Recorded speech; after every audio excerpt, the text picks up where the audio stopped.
I'll never forget my first experience of Holy Week at St. Joseph Seminary College, where I attended my first 2 years of formation. And it was the first time experiencing on a Palm Sunday an actual procession.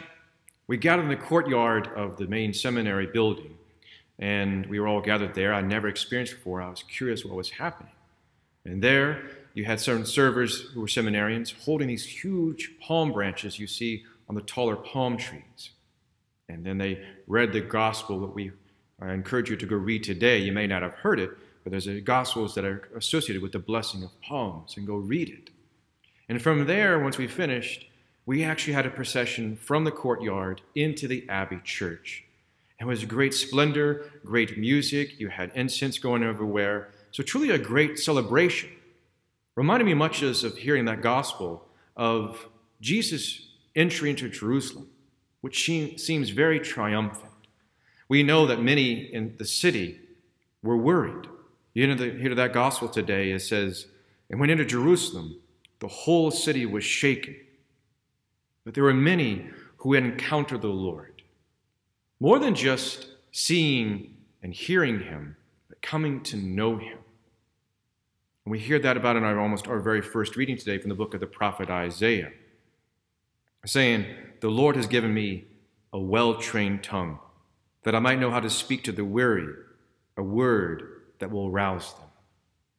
And so really, in that imagery of them entering Jerusalem, it seems very triumphant. People are placing down their palm branches, cloaks, like a king entering a city who's been victorious.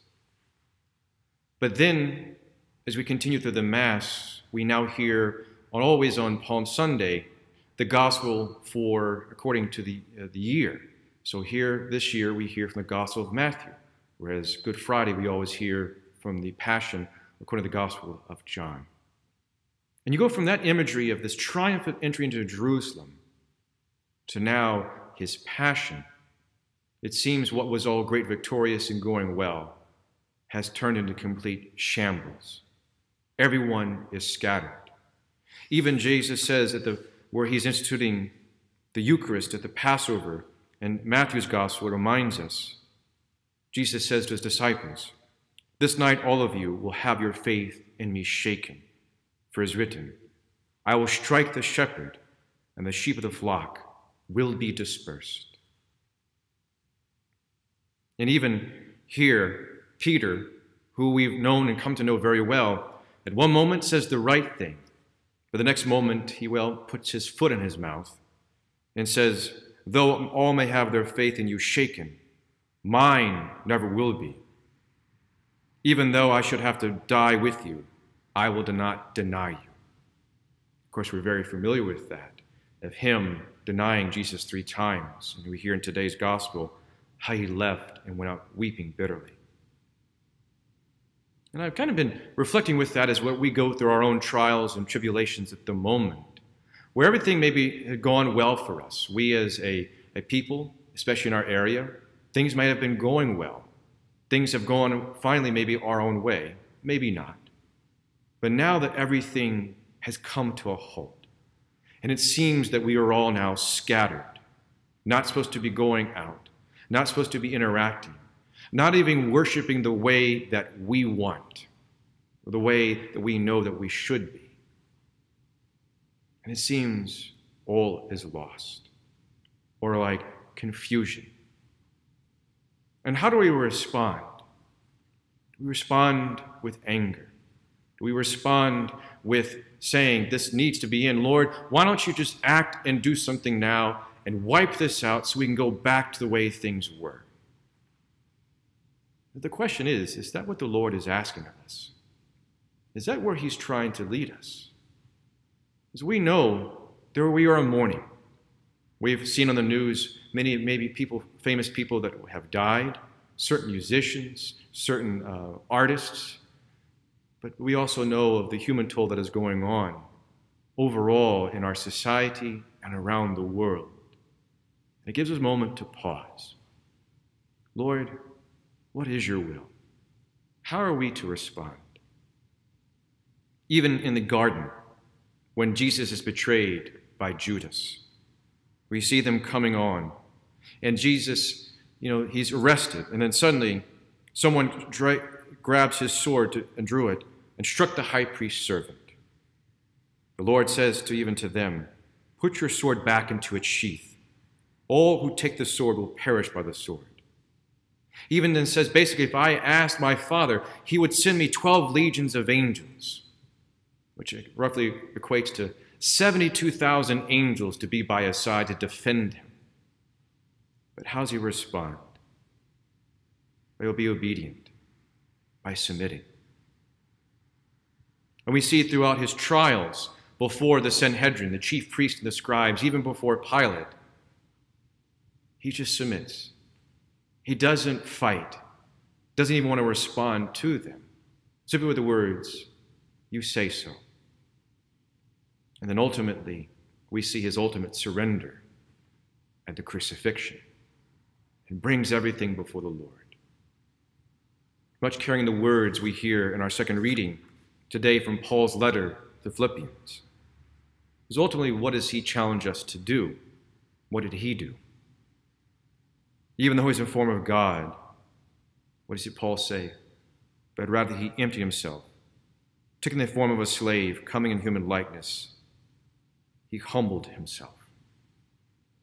I know for many of us, we are being humbled. We are being called in a new way for maybe many to deny ourselves, but also to pour out ourselves.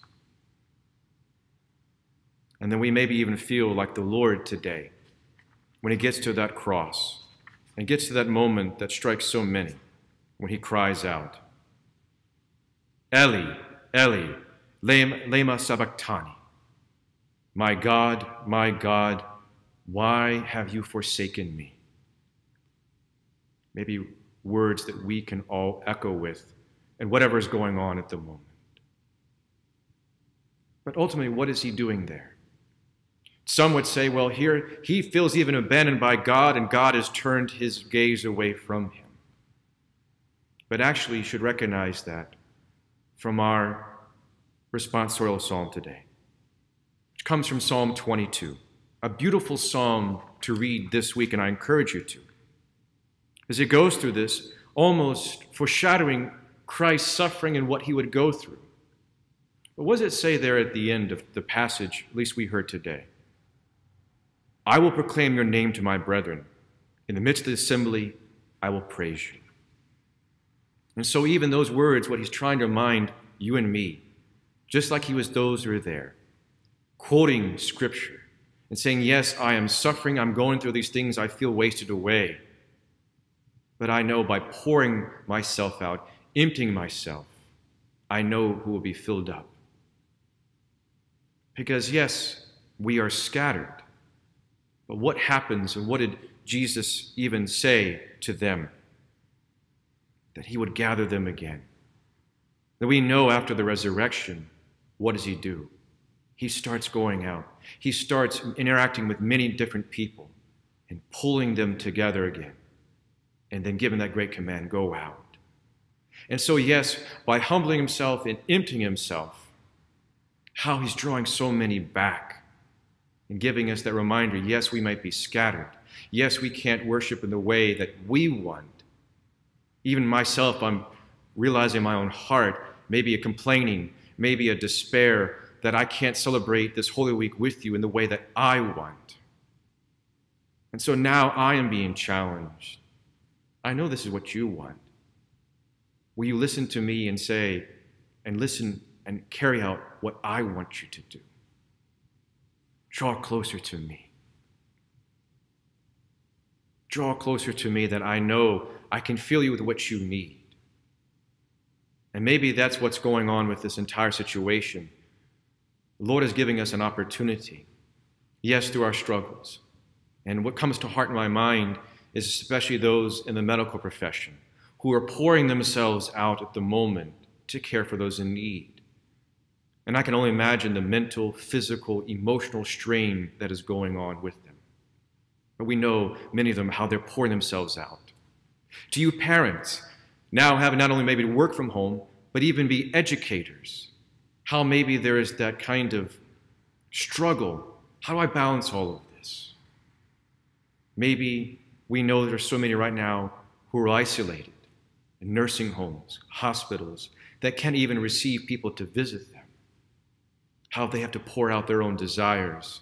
Say, Lord, draw me back. I think all of us can relate in any of those situations.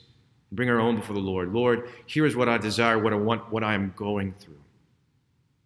But now, may I imitate you. May I empty myself. But find how, Lord, I'm called to pour myself out even more towards you. That I can't worship the way that I want. But I know you're still drawing close.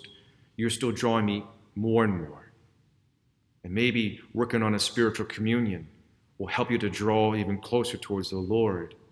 That maybe, yes, while we're denied one way with the sacraments, God's grace does not stop. God still can go beyond his own sacraments and saying, here I am speaking to you. Through his word, through that intimate prayer time, to finding ways to engage in all of my life, whether alone, my family, my spouse. So as we enter into this Holy Week, may our eyes be opened maybe to a new way to approach Holy Week. Just like my eyes were open to a different way of worshiping and experiencing Holy Week when I entered the seminary, this whole week will be totally different for me, and I have to let go of my own desires, my wants, to see where my Lord is calling to draw me, and he's inviting you to do the same. So as we continue our journey this week, my brothers and sisters, know that we are united. Know that we walk with our Lord, where at one moment we were triumphant, victorious. Next moment, we seem scattered in shambles. We see, though, how he goes out individually and draws us back. And we will be together again to worship, but hopefully in a more deeper and profound way. Know my prayers for you during this Holy Week, and may God bless your daily journey with him.